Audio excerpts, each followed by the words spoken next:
Good morning, class. Today's topic is reserve. Reserve and provision. Reserve and provision generally relate करता है किससे, एक particular amount से जिसे हम प्रॉफिट से क्या करते हैं, अलग हटा के रखते हैं। मीन्स जब हम प्रॉफिट का कैलकुलेशन करते हैं तो जिस तरह से डेप्रिसिएशन का अमाउंट उसमें से अलग पहले माइनस करते हैं, फिर जो लेफ़्ट अमाउंट होता है उसे हम क्या कहते हैं, प्रॉफिट कहते हैं। वैसे ही अगर आप अपनी ऑर्गेनाइजेशन में पर्टिकुलर कितना परसेंट रिज़र्व डिसाइड करके रखे हैं तो पर्टिकुलर उतना अमाउंट आप क्या करेंगे, प्रॉफिट में से माइनस करके उतना परसेंट अपने रिज़र्व फंड में या प्रोविज़न के लिए ट्रांसफ़र कर देंगे। तो इस तरह की जो कंडीशन होती है, मीन्स प्रॉफिट में से पर्टिकुलर जो अमाउंट निकालने की, उसे ही हम रिज़र्व कहते हैं। अब ये रिज़र्व की ज़रूरत हमें क्यों होती है? जनरली रिज़र्व की ज़रूरत हमें इसलिए होती है कि फ्यूचर में कंडीशन हमेशा कैसे रहती है, अनसर्टेनिटी की रहती है। मीन्स फ्यूचर में हमें लॉस होगा, प्रॉफिट होगा, ये हमें पता नहीं होता है। प्लस ये हमें नहीं पता होता है कि पर्टिकुलर जो एक्सपेंसेस है वो किस तरह से इंक्रीज़ हो सकते हैं या किस तरह से कोई भी नई डिमांड अराइज़ हो सकती है।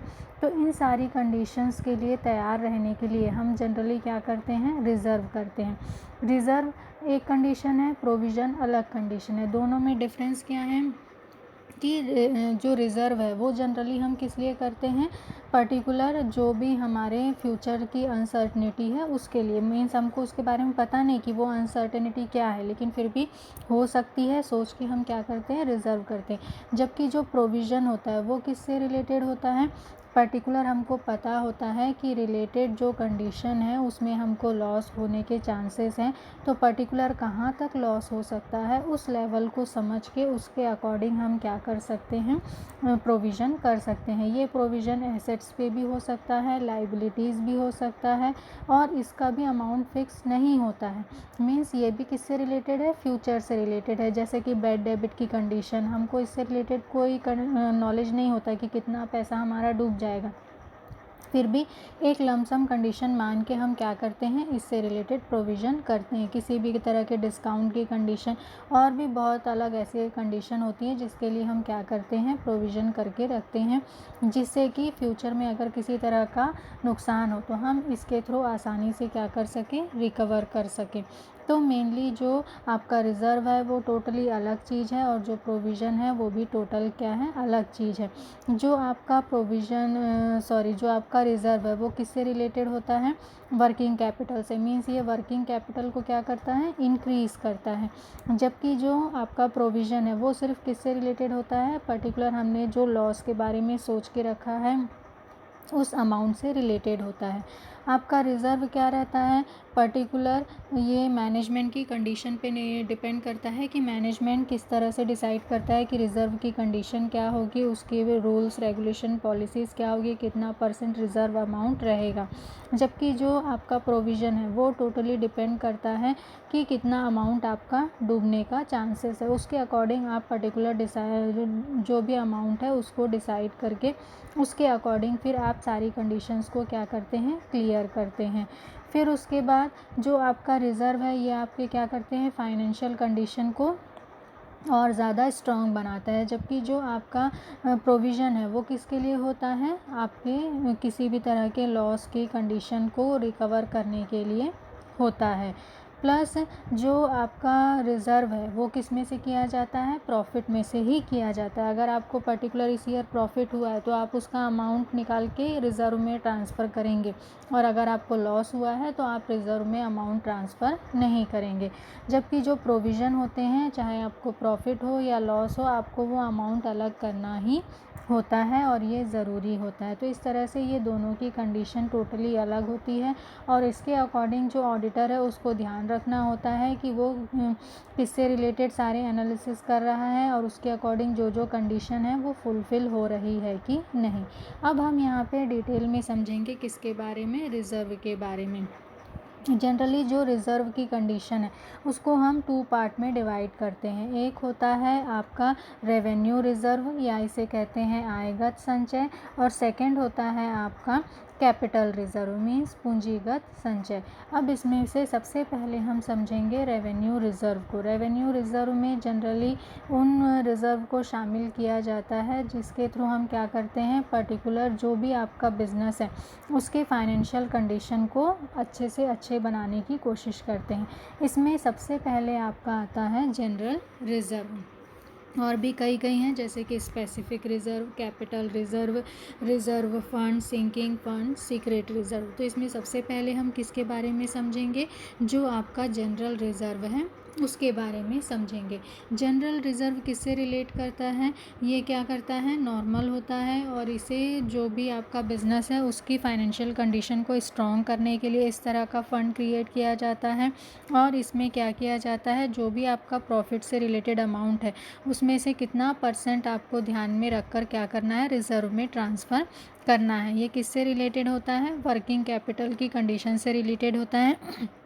ये आपके जो वर्किंग कैपिटल की को क्या करता है, कंटिन्यूएशन में इंक्रीज़ करता है। प्लस किसी भी तरह की कोई भी लॉस अचानक से होता है तो उसको रिकवर करने में ये रिज़र्व क्या करता है, सपोर्ट करता है, जिससे कि हमको किसी भी तरह की प्रॉब्लम आने पे इधर उधर भागने की ज़रूरत नहीं रहती। हमारे पास ऑलरेडी इससे रिलेटेड क्या रहता है, फंड रहता है। और ये क्या होता है, प्रॉफिट से डिडक्ट होता है। इसलिए अगर पर्टिकुलर ईयर में अगर आपको प्रॉफिट नहीं होता है तो आप क्या कर सकते हो, जो रिज़र्व के अमाउंट है उसमें पर्टिकुलर जो अमाउंट है उसे ट्रांसफ़र नहीं करते।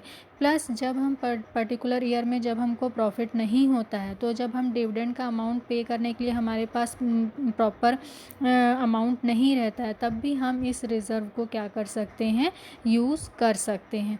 तो इस तरह से कई कंडीशन में ये जो रिज़र्व हैं, जनरल रिज़र्व, हमारे लिए काम आते हैं और हमारे कंपनी के स्टेबिलिटी को बनाए रखते हैं। मींस अप एंड डाउन वाली कंडीशन रहती है, लेकिन वो बाहर के मार्केट में इससे रिलेटेड हम अगर अपने आप को छुपाना चाहते हैं तो ये जो रिज़र्व होते हैं ये हमें उसमें क्या करते हैं, सपोर्ट करते हैं। अब इसमें ऑडिटर की क्या कंडीशन होती है, ऑडिटर की कंडीशन होती है कि चेक करना कि जो भी रिज़र्व बनाया है वो प्रॉपर जो इकोनॉमिक कंडीशन से रिलेटेड जो भी रूल्स एंड रेगुलेशन है वो फॉलो कर रही है कि नहीं, और इसको बनाने में किसी तरह का कोई रेस्ट्रिक्शन तो नहीं है, और जो भी अमाउंट लिया जा रहा है प्रॉफिट में से वो सही है कि नहीं, प्लस उसके अकॉर्डिंग जो अमाउंट बैलेंस शीट में दिखा रहे हैं दोनों एक ही है कि नहीं। ये सारी चीज़ों को ध्यान में रखना, किसको ध्यान में रखना है, जब ऑडिटर इन सारी चीज़ों का वैल्यूएशन करता है तो उसको इसमें ध्यान में रखना। जनरली जो जनरल रिज़र्व है वो क्या होता है, मेन नेट प्रॉफिट से को प्रेजेंट करता है। मींस एसेट्स में से अगर आप लाइबिलिटीज़ माइनस कर दो तो जो नेट एसेट्स आपका बचता है उसे ये क्या करता है, प्रेजेंट करता है। इसलिए आप इसका कैलकुलेशन भी आसानी से कर सकते हो और कंफर्म कर सकते हो कि कंपनी के थ्रू जो रिज़र्व का अमाउंट कलेक्ट किया जा रहा है वो अमाउंट सही है कि नहीं है, और उसके अकॉर्डिंग जो कंपनी की फाइनेंशियल कंडीशन दिखाई जा रही है वो भी सारी सही है कि नहीं। नेक्स्ट है आपका स्पेसिफिक रिज़र्व। जनरल रिज़र्व के बाद आपका सेकंड आता है स्पेसिफिक रिज़र्व। स्पेसिफिक रिज़र्व क्या होता है, जो जनरल रिज़र्व है उससे थोड़ा अलग होता है। जनरल रिज़र्व क्या होता है, किसी भी तरह के प्रॉपर लॉस या किसी भी तरह की कंडीशन में उसको कवर करने के लिए अप्लाई कर देते हैं। लेकिन जब स्पेसिफिक रिज़र्व करते हैं तो पर्टिकुलर ये क्या होता है, उसी वर्क के लिए होता है, किसी और वर्क में उस रिज़र्व का यूज़ हम बिल्कुल भी नहीं करते। फॉर एग्ज़ाम्पल आउटस्टैंडिंग एक्सपेंस के पेमेंट के लिए, जो एसेट्स हैं उसमें डेप्रिसिएशन चार्ज करने के लिए, या किसी भी तरह का आपका रिपेयर का काम होता है या रेनोवेशन का काम होता है तो उसमें खर्च करने के लिए आप अलग से क्या करते हैं, फ़ंड बना के रखते हैं, जिससे कि जब इस तरह की प्रॉब्लम आए तब आप उसमें से पर्टिकुलर क्या कर सकें, पेमेंट कर सकें। या फिर किसी भी तरह का डिस्काउंट होता है या फिर जो भी बैड डेबिट्स होते हैं, उन सारी कंडीशंस के लिए जो आप रिज़र्व करके रखते हैं उसे हम क्या कहते हैं, स्पेशल रिज़र्व कहते हैं। और पर्टिकुलर ये स्पेशल रिज़र्व उन्हीं अमाउंट उस कंडीशन के लिए यूज़ होते हैं जिस कंडीशन के लिए आपने इस तरह का रिज़र्व बनाया है, और किसी काम के लिए हम इस रिज़र्व को कहीं पे भी यूज़ नहीं कर सकते। अब इसमें क्या क्या डिफरेंस है, सबसे पहला जो मेन डिफरेंस है वो क्या है, जो जनरल रिज़र्व है वो किसके लिए बनाया जाता है, जो नॉर्मल वर्क है उसके लिए। किसी भी तरह का कोई लॉस हुआ या कोई प्रॉब्लम आई तो उसे और किसी भी तरह का फाइनेंशियल प्रॉब्लम आया तो उसे शॉर्ट आउट करने के लिए हम क्या करते हैं, जनरल रिज़र्व में जो भी अमाउंट जमा है उसका यूज़ करते हैं। जबकि जो स्पेशल आपका रिज़र्व है उसमें सिर्फ जो जिस स्पेशल वर्क के लिए उसे रखा गया है, अगर उसी में ही किसी तरह की प्रॉब्लम आएगी तब आप उसी के लिए यूज़ करोगे, और किसी तरह की दूसरी प्रॉब्लम आती है तो उसमें उस अमाउंट को आप बिल्कुल भी यूज़ नहीं कर सकते। प्लस जो जनरल रिज़र्व है वो कैसा होता है, अगर प्रॉफिट आपका कम होता है या ज़्यादा होता है तो उसके अकॉर्डिंग इसका अमाउंट क्या हो जाता है, चेंज हो जाता है। लेकिन जो आपका स्पेशल रिज़र्व होता है वो पर्टिकुलर जितना अमाउंट है उतना ही अमाउंट आपको इसमें ट्रांसफ़र करना है, इसके लिए आप प्रॉफिट के अमाउंट पे फोकस नहीं करेंगे। थर्ड कंडीशन, जो आपका रिज़र्व है वो कहाँ पे दिखाया जाता है, जनरल रिज़र्व जो बैलेंस शीट है उसके लायबिलिटीज़ साइड में। जबकि जो आपका स्पेशल रिज़र्व है उसको क्या किया जाता है, वो जिस एसेट्स या लायबिलिटी से रिलेटेड होता है पर्टिकुलर उसके साथ ही उसको बैलेंस शीट में दिखाया जाता है, अलग से उसको प्रेजेंट नहीं किया जाता। फिर ये किससे रिलेटेड होता है कि अगर मीन्स जो आपकी ऑर्गेनाइजेशन की जो कंडीशन है उस पे डिपेंड करता है कि आपका रिज़र्व का पर्टिकुलर अमाउंट कितना आप उसमें ट्रांसफ़र करते हैं। जबकि जो आपका स्पेशल रिज़र्व है वो किससे रिलेट करता है कि पर्टिकुलर जो भी एसेट्स हैं या लाइबिलिटीज़ है उससे रिलेटेड किसी भी तरह का नुकसान होता है तो उसको फुलफ़िल करने के लिए हम उसको यूज़ करते हैं। प्लस जो आपका जनरल रिज़र्व है उसका आप यूज़ किस में कर सकते हो, अगर आपको प्रॉफिट नहीं हुआ है तो आप इस अमाउंट को एज अ प्रॉफिट या एज अ डिविडेंड अमाउंट क्या कर सकते हैं, बांट सकते हैं। जबकि जो स्पेशल रिज़र्व होता है उसे कभी भी बांटा नहीं जा सकता। तो ये क्या है, दोनों में डिफरेंस है। अब जो स्पेशल रिज़र्व है उसमें आप ऑडिटर की क्या ड्यूटीज़ हैं उसको ध्यान में रखना है कि जो रिज़र्व अमाउंट है वो पर्टिकुलर जिस भी एसेट्स के लिए किया गया है उसके लिए वो इनफ है कि नहीं। प्लस उसके अकॉर्डिंग सारी कंडीशन का एनालिसिस करना कि रिज़र्व का अमाउंट कितना होना चाहिए according to organization, according to उनके वर्क मेथड, जो भी कंडीशन है उसके अकॉर्डिंग जो रिज़र्व का अमाउंट है वो सही है या नहीं है। प्लस मेमोरेंडम ऑफ एसोसिएशन और दूसरे रूल्स और रेगुलेशन प्रॉपर फॉलो किए गए हैं कि नहीं किए गए हैं, और plus according to legal rules ये सारे जो रिज़र्व हैं वो सही हैं कि नहीं। ये सारी चीज़ों का एनालिसिस कौन करेगा, जो ऑडिटर है वो करेगा। अब आपका नेक्स्ट है reserve fund. Reserve fund generally एक थर्ड कंडीशन है किसका, रिज़र्व का ही, लेकिन इसको हम एक्चुअल में रिज़र्व नहीं कहते हैं।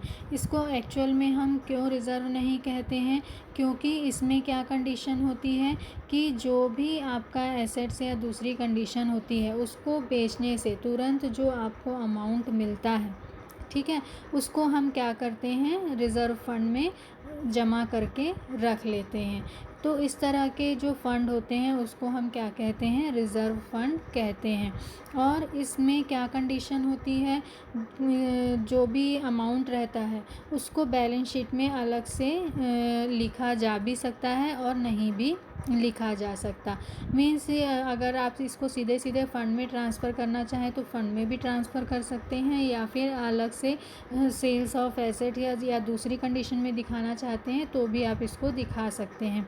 इसके थ्रू क्या होता है, जो आपके पास लिक्विडिटी रहती है अमाउंट की, कैश की, वो क्या होती है, इंक्रीज़ होती है। तो इसकी भी प्रॉपर जांच किसको करनी चाहिए, जो ऑडिटर है उसको अलग से करनी चाहिए। नेक्स्ट है आपका सिंकिंग फ़ंड। सिंकिंग फ़ंड भी एक क्या होता है, स्पेशल रिज़र्व होता है।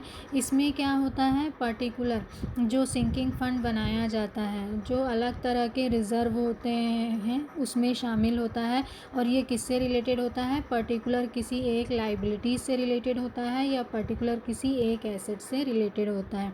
फॉर एग्ज़ाम्पल, अगर मान लीजिए आप क्या कर रहे हैं, जो भी अमाउंट है, ठीक है, किसके लिए कर रहे हैं, किसी भी तरह के डिबेंचर के पेमेंट के लिए यूज़ कर रहे हैं, ठीक है, पहली कंडीशन। दूसरी कंडीशन, किसी भी जो एसेट्स है उसको आप रिप्लेस करना चाहते हैं। फॉर एग्जांपल जैसे माइन है, अब वो माइन क्या हो गई है, उसमें कुछ भी नहीं बचा है, तो आपको दूसरी माइन चाहिए, तो उसके रिप्लेसमेंट के लिए भी आपको पर्टिकुलर किसकी ज़रूरत पड़ेगी, अमाउंट की ज़रूरत पड़ेगी। तो उसके लिए पहले से रिज़र्व फंड बना के रखना, जिसे हम क्या कहते हैं, सिंकिंग फंड कहते हैं। प्लस कई जो एसेट्स होते हैं डेप्रिसिएशन के कारण धीरे धीरे उनका जो कंडीशन है ख़राब होते जाता है, और एक टाइम ऐसा आता है जब उनका लाइफ जो है प्रॉपर टोटली ख़त्म हो जाता है, तो उस समय हमें क्या लेना पड़ता है, न्यू मशीनरी परचेस करनी पड़ती है। तो उस कंडीशन में इस डेप्रिसिएशन के फंड से रिलेटेड जो अमाउंट हम सिंकिंग फंड में ट्रांसफ़र करते हैं, उस अमाउंट के थ्रू न्यू मशीन आसानी से परचेस कर सकते हैं। तो किसी भी पुरानी मशीन के रिप्लेसमेंट में भी सिंकिंग फंड का यूज़ हम कर सकते हैं। प्लस किसी भी तरह की लीज़ को क्या करना, रिन्यूअल करना, तो उसके लिए भी हमें किसकी ज़रूरत पड़ती है, फ़ंड की ज़रूरत पड़ती है। तो उसमें भी कौन सपोर्ट करता है, जो ये सिंकिंग फंड है वो आपका सपोर्ट करता है।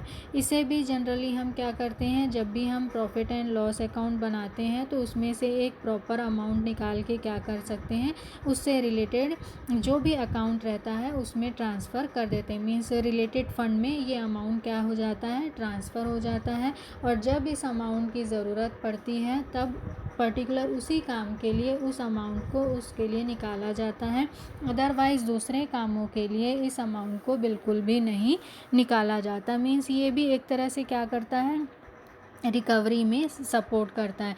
मीन्स किसी भी तरह की कोई कंडीशन अचानक से प्रॉब्लम अराइज होती है तो उसको सॉल्व करने में जो ये सिंकिंग फंड है ये हमको क्या करते हैं, ज़्यादा से ज़्यादा सपोर्ट करते हैं, और इसके थ्रू जो भी कंडीशन है उसका हम आसानी से सामना करने के लिए कैपेबल रहते हैं। अब इससे रिलेटेड जो ऑडिटर है उसके क्या क्या कंडीशन को ध्यान में रखना चाहिए।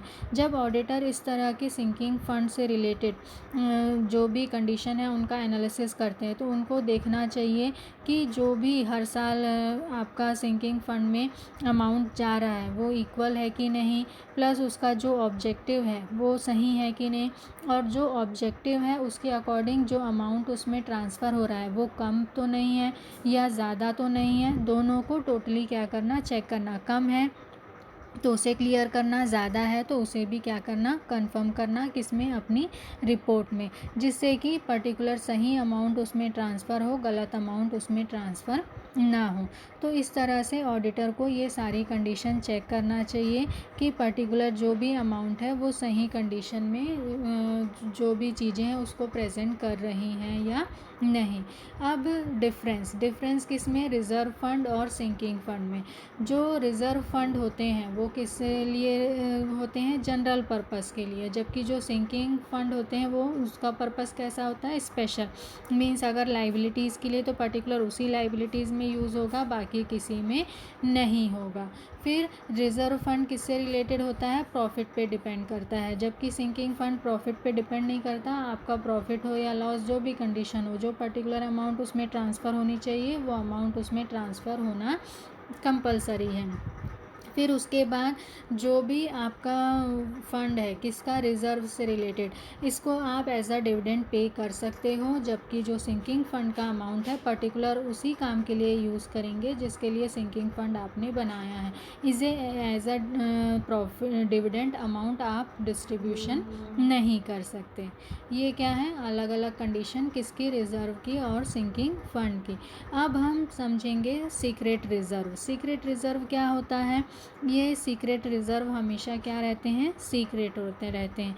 इन्हें हम बैलेंस शीट में प्रेजेंट नहीं करते, इवन अकाउंट्स बुक में कहीं पे भी आपको इससे रिलेटेड एंट्री दिखाई नहीं देती है। अब सबसे पहले हम समझेंगे जो सीक्रेट रिज़र्व है उसको बनाने का मेथड क्या है। सबसे पहले तो इसे क्या कर देते हैं, जो भी आपका इन्वेस्टमेंट है या स्टॉक है या दूसरे एसेट्स है उनको क्या करते हैं, जो उनका कॉस्ट वैल्यू है या मार्केट वैल्यू है, जो दोनों में कम है उस रेट को हम इसमें प्रेजेंट करते हैं। फिर उसके बाद क्या करते हैं, जो भी आपका फिक्स्ड एसेट्स होता है उसके रेट को भी हम क्या करते हैं, कई बार बढ़ा के या कम करके दिखा देते हैं। प्लस जो डेप्रिसिएशन का अमाउंट है उसको भी काट देते हैं और डेप्रिसिएशन का अमाउंट को भी कम या ज़्यादा कर देते हैं। प्लस जो आपका बैड डेबिट से रिलेटेड कंडीशन है उसमें हम अलग तरह के एडजस्टमेंट कर देते हैं, गुडविल को कम दिखा देते हैं। और कई जो एसेट्स हैं उनको आप जो बैलेंस शीट है उसमें से टोटली क्या कर देते हैं, हटा देते हैं। प्लस कई कैपिटल एक्सपेंस और रेवेन्यू एक्सपेंस को इधर उधर कर देते हैं, जिससे कि जो कैपिटल एक्सपेंस है वो किस में आ जाते हैं, रेवेन्यू एक्सपेंस में आ जाते हैं। इससे क्या होता है, जो एसेट्स का रेट है वो उससे या तो कई बार कम दिखता है या इसको हटा देते हैं तो ज़्यादा दिखता है। कई बार जो लाइबिलिटीज़ हैं दूसरी तरह की उनको इंक्रीज़ कर देते हैं या झूठे लाइबिलिटीज़ दिखा देते हैं। इस तरह से जो भी अमाउंट है उसको क्या कर देते हैं, जो एक्स्ट्रा अमाउंट रहता है उसको कहाँ ट्रांसफ़र कर देते हैं, सीक्रेट रिज़र्व में ट्रांसफ़र कर देते हैं। हालांकि ये सीक्रेट रिज़र्व जो बिजनेसमैन है उनके लिए बहुत क्या होता है, फ़ायदेमंद होता है। मीन्स किसी भी तरह का लॉस होता है तो उसमें उसको सपोर्ट मिलता है और भी कई तरह की कंडीशन में उसको सपोर्ट मिलता है। जैसे कि यहाँ पे देखिए आपका बैलेंस शीट प्रेजेंट है।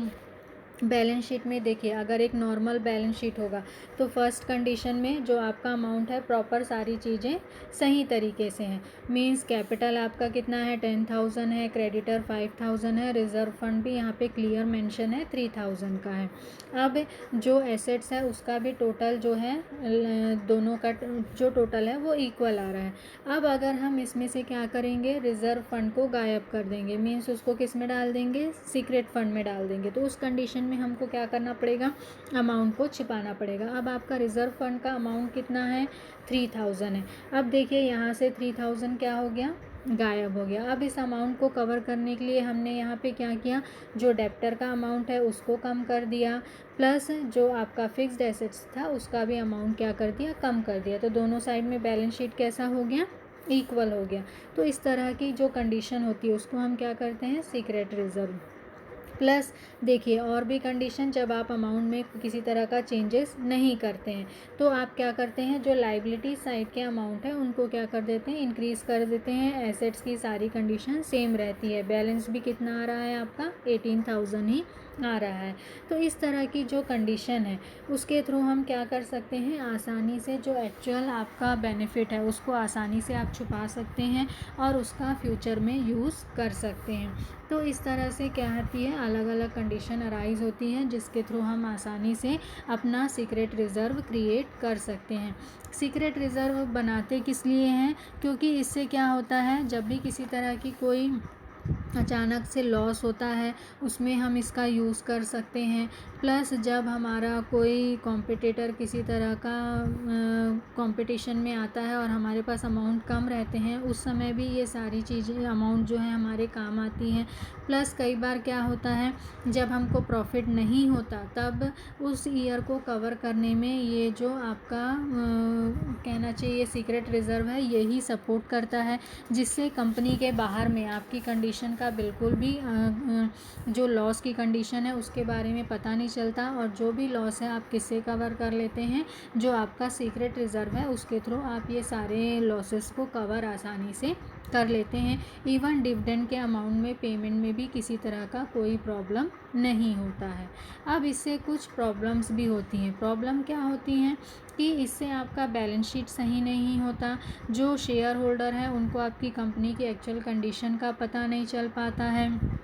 प्लस मार्केट में जो शेयर का रेट है वो कम भी हो सकता है, ज़्यादा भी हो सकता है। प्लस उसके अकॉर्डिंग जो डिविडेंड की अमाउंट है उसमें भी सारी कंडीशन क्या हो सकती है, चेंज हो सकती है। आप अपने लॉस को कंटिन्यू छिपा सकते हैं जब तक कि आपके पास रिज़र्व का अमाउंट अवेलेबल रहेगा। तो इस कंडीशन में क्या होगा कि लोगों को आपके एक्चुअल कंडीशन के बारे में कभी भी पता नहीं चलेगा और जब अचानक आपके पास ये सारी जो सीक्रेट रिज़र्व है ख़त्म हो जाएंगे, उस कंडीशन में आप टोटली क्या हो जाएंगे, जो भी कंडीशन है उसके वो आपके जब तक लोगों के सामने आएगी तब तक बहुत ज़्यादा क्या हो जाएगा, देर हो जाएगा और लोगों को ज़्यादा लॉस क्या हो करना पड़ेगा, बेयर करना पड़ेगा। फिर इसके अकॉर्डिंग जो सीक्रेट रिज़र्व है इसके और भी कई क्या होते हैं, गलत यूज़ होते हैं, इकोनॉमिक कंडीशन पे इसका गलत बेनिफिट पड़ता है। प्लस जो फाइनेंशियल स्टेटमेंट है कंपनी का वो भी सही तरीके से प्रेजेंट नहीं होता, इवन ना एसेट सही प्रेजेंट होते हैं ना लाइबिलिटीज सही रहती है। तो इस कंडीशन में हमको इसके बहुत सारे क्या होते हैं, प्रॉब्लम्स भी होते हैं। नेक्स्ट, अब जो ऑडिटर है उसको इससे रिलेटेड क्या क्या चीज़ों को ध्यान में रखना चाहिए। जो सीक्रेट रिजर्व से रिलेटेड कंडीशन है उसका एनालिसिस करते समय ऑडिटर को ध्यान में रखना चाहिए कि कहाँ से वो क्या कर सकता है, सीक्रेट रिज़र्व की कंडीशन को अप्लाई कर सकता है और उसके अकॉर्डिंग कितना अमाउंट सीक्रेट रिज़र्व में होना चाहिए और ये उसके लीगैलिटी के अकॉर्डिंग सही है या नहीं। उससे ज़्यादा तो वो कलेक्ट नहीं कर रहा, क्योंकि अगर उससे ज़्यादा वो कलेक्ट कर रहा होगा तो किसी तरह का फ्रॉड करेगा, गलती करेगा, तो उसको भी वो आसानी से इस अमाउंट के थ्रू क्या कर सकता है, छुपा सकता है। प्लस इसके कारण क्या होगा, जो बैलेंस शीट की कंडीशन होगी वो भी सही प्रेजेंट नहीं होगी और जो शेयर होल्डर्स के सामने बैलेंस शीट प्रेजेंट होगा वो एक्चुअल में बिल्कुल भी सही नहीं होगा। तो इन सारी कंडीशन का कंफर्मेशन करना, एनालिसिस करना किसका काम है, जो ऑडिटर है उसका काम है। इससे रिलेटेड कोर्ट से रिलेटेड भी कई कंडीशन है, कई केस आए जिसमें क्या हुआ कि जो आपका सीक्रेट रिज़र्व है उसका कंटिन्यूशन में यूज़ करते गए और लोगों को जो कंपनी की एक्चुअल कंडीशन है उसका कभी भी सही तरीके से कंफर्मेशन नहीं हुआ। तो इससे रिलेटेड जो केसेस हुए और उससे रिलेटेड जो भी डिसीजन आए उसके अकॉर्डिंग भी जो रूल्स और रेगुलेशन है वो हमको सीक्रेट रिज़र्व बनाते समय ध्यान रखना बहुत क्या होता है, ज़रूरी होता है। तो इन सारी चीज़ों को भी ध्यान में रखना। नेक्स्ट है आपका कैपिटल रिज़र्व। कैपिटल रिज़र्व हम किससे रिलेटेड करते हैं, जो कैपिटल से रिलेटेड प्रॉफिट होता है उससे उस अमाउंट को हम किस में ट्रांसफ़र करते हैं, कैपिटल रिज़र्व। मीन्स रेवेन्यू जो आपको बेनिफिट मिलता है उसको कभी भी हम कैपिटल रिज़र्व में ट्रांसफ़र नहीं करते। कैपिटल रिज़र्व में वही अमाउंट हम शामिल करेंगे जो कैपिटल प्रॉफिट से रिलेटेड हो। फॉर एग्ज़ाम्पल जैसे कि जब हम शेयर को बेचते हैं तो उससे जो प्रीमियम मिलता है उस अमाउंट को ट्रांसफ़र कर सकते हैं। कंपनी के बनने से पूर्व जो हमको प्रॉफिट मिला था या जो आपका डिबेंचर है उसमें किसी तरह का चेंज करने से जो प्रॉफिट होता है या कैपिटल से रिलेटेड जो रिज़र्व फंड है उसका जो बैलेंस है उसके थ्रू, तो इस तरह की कंडीशन से या किसी भी तरह के चालू बिज़नेस को ख़रीदने से जो प्रॉफिट होता है, ये सारे अमाउंट हम किस में ट्रांसफ़र करते हैं, कैपिटल रिज़र्व में ट्रांसफ़र कर सकते हैं और इसके थ्रू क्या कर सकते हैं, अपने जो भी एसेट्स हैं उसकी वैल्यू को इंक्रीज़ कर सकते हैं। तो इस तरह का जो अमाउंट रहता है जो हम ट्रांसफ़र करते हैं उसे ही हम क्या कहते हैं, कैपिटल रिज़र्व कहते हैं। कैपिटल रिज़र्व की कंडीशन का एनालिसिस करते समय जो ऑडिटर है उसको ध्यान में रखना चाहिए कि जो रिज़र्व में अमाउंट दिया गया है वो सारे अमाउंट कहाँ से आए हैं। मीन्स वो कहाँ से आने चाहिए, जो कैपिटल से रिलेटेड प्रॉफिट है उसी से ही ये अमाउंट इसमें क्या होने चाहिए, ट्रांसफ़र होना चाहिए। रेवेन्यू प्रॉफिट से जो अमाउंट हो रहे हैं उसमें से कोई भी अमाउंट इसमें ट्रांसफ़र नहीं होना चाहिए। प्लस जो कैपिटल रिज़र्व है इसका यूज़ केवल किस लिए करना चाहिए, जो कैपिटल से रिलेटेड लॉस है उसको फुलफ़िल करने में या उसको रिटर्न ऑफ करने में ही इसका यूज़ करना चाहिए। बाकी किसी भी तरह की कंडीशन में या डिविडेंड के पेमेंट में कभी भी हम क्या करेंगे, कैपिटल रिज़र्व का यूज़ नहीं करेंगे। अगर हम इस तरह की गलती करते हैं मीन्स हम क्या कर रहे हैं, रूल्स और रेगुलेशन को तोड़ रहे हैं और प्रॉपर जो कंडीशन है उसको वहाँ पे हम फॉलो नहीं कर रहे हैं। इस तरह से ये सारी कंडीशन क्या है, रिज़र्व से रिलेटेड है। अलग अलग तरह के रिज़र्व हैं और इन सारे रिज़र्व को आप क्या कर सकते हो, अकॉर्डिंग टू आपके कंपनी की डिमांड आप जो भी रिज़र्व फंड क्रिएट करना चाहते हैं क्रिएट कर सकते हैं। लेकिन प्रॉपर ध्यान रखना है कि वो रूल्स और रेगुलेशन के अंडर में हो और कहीं पे किसी तरह की गलत चीज़ें हम उसमें अप्लाई ना करें। Thank you.